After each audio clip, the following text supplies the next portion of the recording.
en faire ces prochaines années, et la région PACA, elle est ce que vous allez en faire ces prochaines années. Et c'est pour ça que j'ai la faiblesse de croire que la publication de ce baromètre, que le lancement de ce baromètre est quelque chose de très important.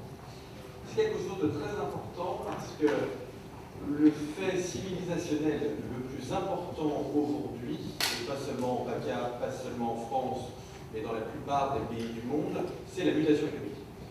Nous avons une mutation économique qui est d'une ampleur sans doute inédite à l'échelle de l'histoire de l'humanité. Vous avez eu quelques très grandes mutations économiques, si vous regardez ces 10 000 dernières années. Vous avez eu bien évidemment l'invention de l'agriculture, ce qu'on appelle le néolithique, vous avez eu l'invention de la mondialisation, qu'on appelle le siècle de Périclès, vous avez eu la Renaissance, vous avez eu ce qu'on appelle la première révolution industrielle à partir de la fin du XVIIIe siècle, générer une période de développement très importante au XIXe siècle. Donc vous avez déjà eu des périodes de transformation qui ont été des périodes de transformation très intenses. Et qui d'ailleurs, et je pense que c'est très utile de bien comprendre ce point, ont toujours été vécus négativement par leurs contemporains et positivement après coup. Rappelez que le terme Renaissance a été inventé au XIXe siècle. On a mis 4 siècles avant de comprendre que la Renaissance était bien. La belle époque, le terme a été inventé après la Première Guerre mondiale. Les choses se sont arrangées, on avait mis 30 ans pour comprendre que la belle époque, c'était une belle époque. La Première Guerre mondiale était passée par là et préparativement, le choix était facile à faire. Les 30 glorieuses, là c'est facile à voir, on est 30 ans. Donc, on comprend toujours que ces périodes sont de bonnes périodes après coup, parce que ce sont des périodes de transformation, et la transformation, c'est tout à la fois positif et négatif. La transformation de l'économie, c'est pour reprendre les termes d'un économiste que tout le monde connaît, qui s'appelle Joseph Schumpeter, c'est un phénomène de destruction créatrice. C'est-à-dire que vous avez bien les deux à la fois. Vous avez bien la création de quelque chose et la destruction de quelque chose. Donc vous avez un nouveau monde qui naît et vous avez un nouveau monde qui s'effondre. Et donc ça ne sert à rien de dire c'est horrible ce nouveau monde du numérique, des OGM, ça ne sert à rien parce que c'est le nouveau monde qui émerge. Et donc vous l'aurez mais ça ne sert à rien non plus de dire que c'est formidable, parce que quand vous subissez, quand vous êtes libraire et que vous voyez arriver Amazon, c'est pas formidable. C'est formidable quand vous êtes le patron d'Amazon. Pour prendre un exemple qui, dans une ville touristique, sera peut-être plus évocateur, quand vous êtes chez Airbnb, la mutation actuelle, c'est formidable. Quand vous êtes chez Accor, la mutation actuelle, c'est un problème.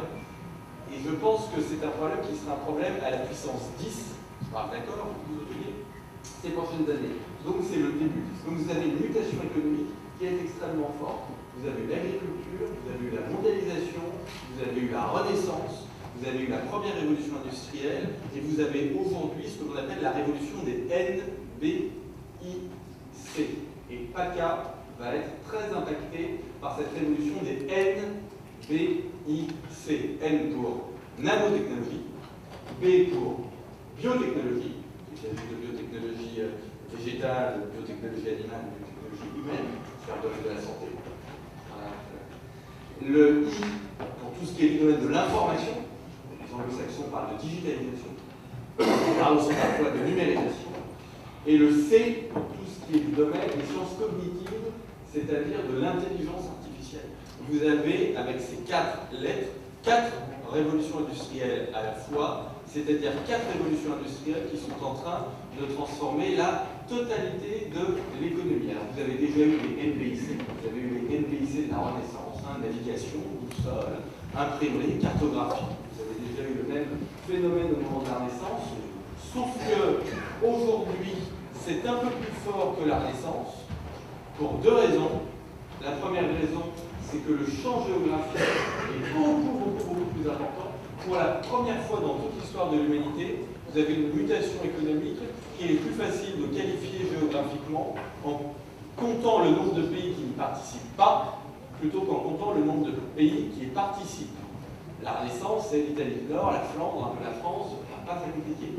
Première révolution industrielle, ça commence en Angleterre du Nord, à Manchester, Liverpool, ça redescend à Birmingham, ça redescend à Londres, ça redescend en France, c'est un mouvement descendant, c'est le mouvement inverse de celui de la Renaissance, et puis ça part un peu dans les anciennes colonies, notamment en Amérique, mais c'est pas très compliqué. Aujourd'hui, sur 200 pays dans le monde, vous en avez 150 qui participent à cette mutation. Donc le spectre géographique est absolument inconnu. Et la vitesse est aussi inédite. La vitesse est inédite, parce qu'entre la première MapMonde et l'effondrement total, ou plutôt l'avènement total de la révolution copernicienne, vous avez un siècle. Ça s'est fait, la Renaissance, ça s'est fait de façon relativement progressive.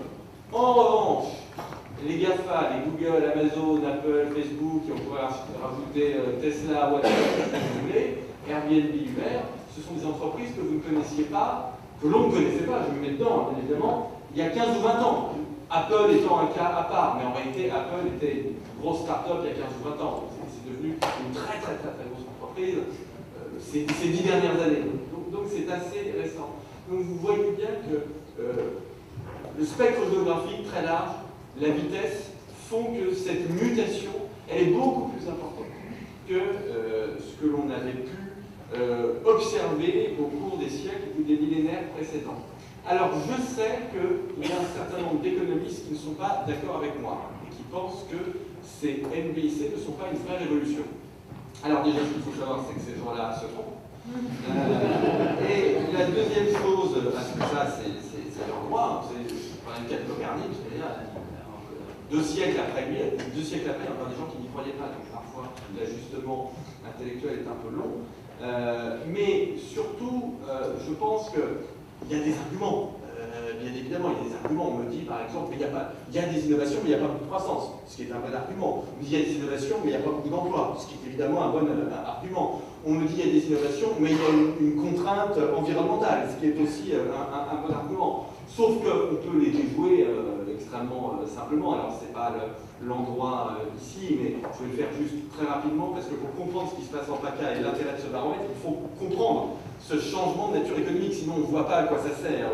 Sinon c'est un outil parmi plein d'autres qui existent. Mais nous, ce qu'on essaie de faire avec nos amis experts comptables, c'est un peu plus que ça. C'est aller un peu au-delà des outils très utiles qui existent par ailleurs. On dit ah oui, mais il n'y a pas de croissance. C'est vrai qu'il y a beaucoup de croissance. Et d'ailleurs, on le voit dans la première version du baromètre que l'on publie aujourd'hui. La croissance dans la région PACA au premier semestre 2015 par rapport au premier semestre 2014, ça a été 1%. Comment 1%, c'est pas beaucoup, surtout quand on a une population qui progresse. Ça veut dire que l'augmentation de la production du chiffre d'affaires par habitant, elle est proche de 0. Simplement, ce qu'il faut bien comprendre, c'est que dans ces premières phases de mutation économique, je l'ai dit tout à l'heure, vous avez la création et vous avez la destruction. Et donc vous avez des secteurs qui souffrent et vous avez des secteurs qui émergent. Et là, je suis déjà dans la problématique de Provence-Alpes-Côte d'Azur. Je suis déjà dans la problématique fondamentale de Provence-Alpes-Côte d'Azur. C'est-à-dire que vous avez des secteurs qui sont des secteurs en difficulté, qui doivent se restructurer. Le bâtiment, le travaux public, qui étaient des secteurs qui avaient été dynamiques jusqu'à la crise de 2008. Quand vous regardez la part du bâtiment dans l'économie, donc bâtiment et travaux publics, un BTP dans l'économie locale aujourd'hui, vous voyez que c'est la même qu'en France dans sa globalité. Donc, alors qu'avant, c'était un petit peu plus important. Donc vous voyez que vous avez un secteur qui est en difficulté et qui est plutôt du côté destruction de la destruction de la couche. Ça ne veut pas dire qu'il va disparaître, ça ne veut pas dire ça. Bien évidemment, mais ça veut dire que c'est un secteur qui aujourd'hui est en mutation profonde. Et puis à côté de ça, vous avez à quelques mètres d'ici, quelques centaines de mètres d'ici, Euroméditerranée avec tout un tas de start-up, notamment dans le domaine du numérique ou dans le domaine de la santé, qui est un domaine qui m'est cher, sur lequel je travaille beaucoup. Et donc, vous avez à la fois la création et la destruction. Si vous aviez que la création, vous auriez 3 ou 4% de croissance. Mais il y a aussi la destruction, et donc vous avez des secteurs en progression, vous avez des secteurs qui souffrent, et la moyenne, tant que l'économie ne s'est pas reconfigurée, ne s'est pas restructurée dans sa totalité, la moyenne, elle est relativement faible. Et donc, vous ne pouvez pas avoir énormément de croissance. Et puisque nous parlions tout à l'heure de la question des politiques publiques, et j'espère que ce type d'outil va aider à la prise de décision publique, va permettre à la prise de décision publique d'être plus rationnelle. Non pas qu'elle ne l'ait pas toujours été, je n'aurais pas ce mauvais esprit, mais simplement en France, nous n'avons pas toujours la culture de l'évaluation des politiques publiques. Mais aussi parce qu'on manque d'outils parfois. Donc ça, ce sont des outils qui permettent de mieux évaluer les politiques publiques. Mais mieux évaluer les politiques publiques, c'est justement arriver à voir si ce qui se crée permet de compenser ce qui se détruit. Or, quand vous regardez la taille des entreprises, y compris dans des secteurs relativement nouveaux comme le numérique, et ça aussi, vous trouverez ces chiffres-là dans le baromètre, vous voyez que ce qu'on crée en France, c'est tout petit. Et ce qu'on crée dans la région, c'est encore plus petit. On crée beaucoup. Il y a un formidable potentiel. Alors là, je ne dis pas ça pour être bien pensant, je le dis parce que c'est vrai. Je le dis parce que c'est vrai. Il y a un vrai potentiel entrepreneurial en France. Il est très fort en PACA, il est très fort à Marseille. Donc ça, c'est vrai. C'est pas pour faire bien, c'est vrai. Simplement, ça reste tout petit.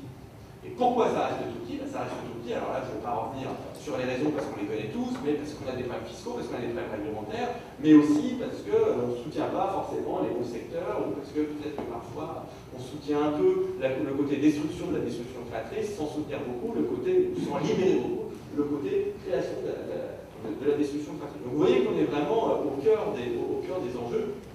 Pour une région comme la région PACA, qui a un secteur des services qui est important, là vous voyez, il y a vraiment un potentiel dans ce secteur des NBIC qui est très important et qui convient de faire fructifier. Il faudra vraiment que l'on s'attache à ça dans les numéros du baromètre qui vont être publiés ces prochains trimestres et ces prochaines années.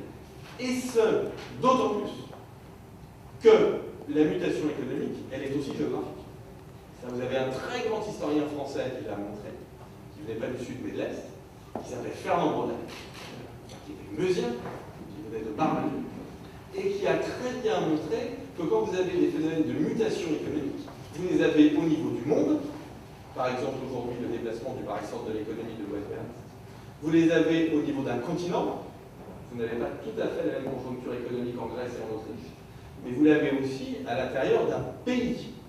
À l'intérieur d'un pays, ça veut dire que vous avez des territoires qui arrivent à être les gagnants de cette articulation entre la mondialisation et les NBIC, pour le dire rapidement, et puis vous avez des territoires qui sont perdants. Et c'est sans doute vrai aussi à l'intérieur d'une région. Mais ce que je veux dire par là, c'est que ce changement dans l'économie géographique d'un pays, il nous oblige à regarder les choses non plus seulement au niveau national, mais aussi au niveau régional et même pourquoi pas au niveau départemental ou au niveau des métropoles. D'accord? Parce que entre l'économie, et c'est vrai d'ailleurs aussi au niveau conjoncturel et au niveau structurel, entre l'économie de la Bourgogne ou de la Franche-Comté d'un côté, qui sont des régions avec des particularités économiques très marquées, ce sont des régions en phase de désindustrialisation rapide, et de l'autre, une économie comme Provence-Alpes-Côte d'Azur, qui est une économie tertiaire, mais pas seulement résidentielle, avec beaucoup d'entreprises néanmoins qui exportent, et même si l'exportation ne se porte pas bien, mais vous voyez que vous avez des structures économiques qui sont extrêmement différentes. Donc ça, il faut le suivre, et il faut le documenter. Et si vous avez des structures économiques qui sont extrêmement différentes, ça veut dire que vous devez avoir des politiques publiques qui sont différentes. Or, la région, c'est, à mon avis, le bon niveau pour mener des bonnes politiques économiques, en tout cas du côté de l'offre et de l'innovation. La fiscalité, la réglementation, tout ça, c'est du domaine européen et du domaine français, du domaine national, du domaine continental et domaine national. Je préférerais d'ailleurs que ce soit beaucoup plus décidé au niveau continental qu'au niveau national, mais de fait, ce sont les deux bons échelons. En revanche, l'échelon, au fond, on pourra entrer dans les détails si ça vous intéresse, mais l'échelon du soutien à l'innovation, c'est un échelon qui doit être beaucoup plus local, qui peut être régional, qui peut être d'ailleurs aussi celui des communautés de communes. Il ne faut pas avoir peur de descendre dans la vérité des territoires. Vous n'avez pas les mêmes structures économiques à l'intérieur d'une région. Et puis, ça peut être, bien évidemment, le sujet métropolitain. Sachant que vous n'avez pas beaucoup de métropoles en France. On a un petit défaut en France, c'est ce qui fait notre charme aussi, c'est d'inverser les termes du débat entre l'économie et la politique, et entre l'économie et l'administration. C'est-à-dire qu'au lieu de dire, on a des métropoles, et on va leur donner un statut administratif, on se dit, on va donner un statut administratif, du coup ça va devenir des métropoles. Ça ne fonctionne pas.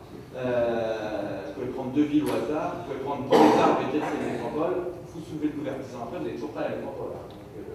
Donc des métropoles, il y en a trois. Il y a le Grand Paris, il y a Lyon-Grenoble, et il y a Marseille et Provence-Alpes-Côte d'Azur. Voilà, c'est tout. Ça ne veut pas dire que les autres regroupements ne sont pas importants et qu'ils ne peuvent pas s'insérer dans la mondialisation. C'est tout à fait faux. Ce serait absurde de dire ça. Ce serait faux. Complètement faux. Mais simplement, la notion de métropole, c'est-à-dire de structure urbaine avec une densité croissante et un PIB par habitant qui augmente extrêmement rapidement, ça, vous n'avez pas 36 dans un pays, surtout dans un pays qui est petit comme la France et qui est peu densément, qui est petit comme la France, à tout dire, ça fait petit géographiquement, et en réalité, il n'est pas très petit. La France est un pays qui est très peuplé, c'est un pays qui est petit. Donc, vous voyez que cette mutation économique, elle demande véritablement d'avoir des outils qui permettent de suivre ça pour ajuster les politiques publiques en elles-mêmes. Et dans ce type de contexte, de changement économique, de croissance tirée par l'innovation, il est clair que le nerf de la guerre, c'est la compétitivité. Et si les économistes parlent beaucoup de compétitivité, c'est pas pour faire bien, c'est pas une idée à la mode. C'est tout simplement parce que cette transformation économique, elle est opérée par les entreprises. Et que les entreprises, il faut qu'elles exportent et qu'elles investissent. Enfin, d'abord qu'elles investissent, ensuite qu'elles produisent, et ensuite, la conclusion de tout ça, c'est qu'elles exportent. Et ça, vous verrez dans le baromètre, la région PACA, notamment au premier semestre, n'a pas eu de bons résultats dans ce domaine.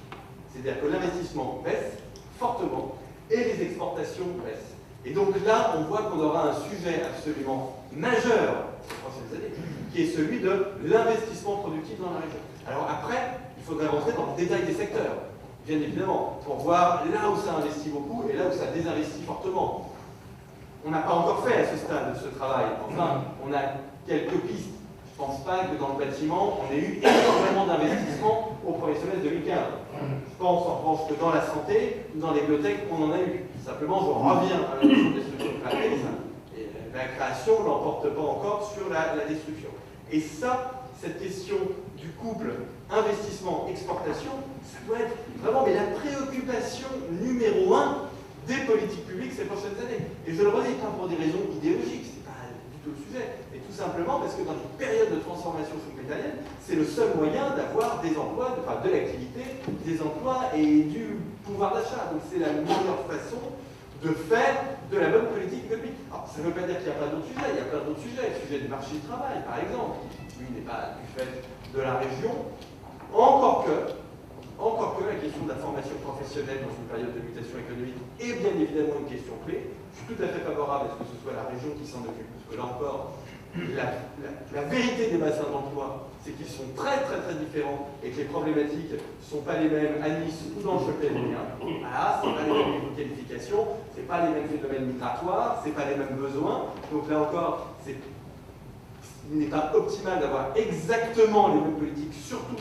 en matière de reconversion, en matière de formation professionnelle, mais de fait, ce sont des outils qui sont aux mains des partenaires sociaux et de l'État au niveau national. Qui sont l'éducation aussi. Vous voyez qu'il reste de grands sujets nationaux, mais vous avez aussi de très grands sujets qui sont des sujets territoriaux. Je voudrais peut-être terminer mon propos liminaire, puisque évidemment nous parlons de commencer à Côte d'Azur et de ce baromètre que nous allons faire dans la région, qui couvre évidemment toute la région et tous les départements de la région, mais on est à Marseille. Et donc je voudrais dire un mot de Marseille, si vous m'y autorisez.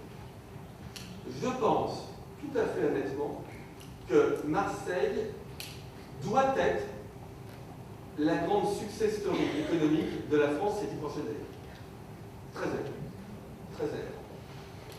Tout simplement parce que vous avez peu de villes en France et même en Europe qui ont autant d'atouts. Et il y a déjà un atout qui est complètement évident, c'est l'atout géographique. Une ville portuaire ouverte sur le continent qui va connaître la plus forte croissance ces 10 prochaines années. Alors l'amitié, c'est de se dire les choses. Je suis un peu étonné, quand je vais en Afrique, de voir beaucoup d'entreprises chinoises, beaucoup d'entreprises allemandes et pas beaucoup d'entreprises marseillaises. Ça cause toujours un peu de soucis. Voilà. Et surtout, je ne comprends pas. Pourquoi est-ce que les Allemands sont tous en Afrique et pourquoi est-ce que les Français y sont pas? Voilà. Mais je trouve que là, il y a une position géographique qui est quand même extraordinaire. Si je reprends mon prisme schumpeterien, moi j'ai vu l'évolution de Marseille ces 10 dernières années et je vois le changement. Je vois le changement et notamment je vois ce changement qui est tiré par un couple qui me semble très intéressant, qui est le couple tourisme-culture, qui je pense est quelque chose de très positif. Et vous avez une ville qui ressemble beaucoup à Marseille en Europe. Aujourd'hui, la grande success story européenne, c'est une ville qui me fait beaucoup penser à Marseille, bien que le climat y soit légèrement différent, c'est Liverpool. Liverpool, ça ressemble à Marseille. C'est un grand port, ville d'immigration, ville de passage, avec ce côté un peu canal, vachement sympa, ville assez touristique, ville d'entrepreneurs, et ville qui aujourd'hui est en train de tirer le nord de l'Angleterre. Ville en très forte croissance, ville qui a beaucoup souffert, plus que Marseille, et ville complètement schumpeterienne, c'est-à-dire que les docks, c'est devenu des musées, le centre-ville, c'est devenu l'endroit où les Londoniens vont faire leurs courses le week-end, et du coup, comme on a fait une ville très attractive, avec beaucoup de touristes, avec beaucoup de culture, vous avez beaucoup de start-up du domaine technologique qui ne veulent plus aller seulement à Londres, mais qui veulent aller à Liverpool. C'est ce que l'on doit faire pour Marseille. C'est ce que l'on doit faire pour Marseille. Et ça a fonctionné. Et comprenez bien que si on réussit à faire ça à Marseille, ça va être quelque chose d'extraordinaire pour la région et pour la France. Parce que ça va montrer que c'est possible. Et si Liverpool, ou même d'ailleurs pour rester dans l'Angleterre, d'autres villes comme Birmingham ou Manchester, c'est un peu plus facile pour elles, ont réussi à faire ça, à Marseille, on doit réussir à le faire aussi. Et à Marseille, moi, la mutation, je la vois entre d'un côté le MUSEM et Euro-Méditerranée, et puis de l'autre, bien évidemment, des entreprises qui sont des entreprises en difficulté. Vous avez les deux. Donc la reconversion, elle est vraiment en route. Et là, je crois qu'on a quelque chose de très intéressant à réussir. Et en ce moment, on parle beaucoup de French Tech. Et c'est un très bon label, French Tech. Et French Tech, c'est très intéressant parce que l'idée, c'est pas de faire un truc franco-français. C'est pas le Made in France. Made in France, c'est débile. Pas tout fabriqué en France. Sinon, on va tous revenir 3 siècles en arrière. C'est pas ça. L'idée, c'est de faire des choses à la façon française. C'est pas tout fabriqué en France. C'est la French Touch. C'est à la façon française. Et PACA, c'est une région formidable pour ça, et Marseille, c'est une ville formidable pour ça, parce que c'est très français et déjà ouvert vers l'extérieur. Et donc, la French Tech, me semble-t-il, elle doit s'incarner vraiment dans ce secteur du numérique, et même ce secteur des NBIC au sens large, que l'on commence à voir en région PACA et que l'on commence à voir à Marseille, mais qui, ces prochaines années, doit avoir sa taille multipliée par 10, multipliée par 20, multipliée par 50. Voilà, c'est terminé.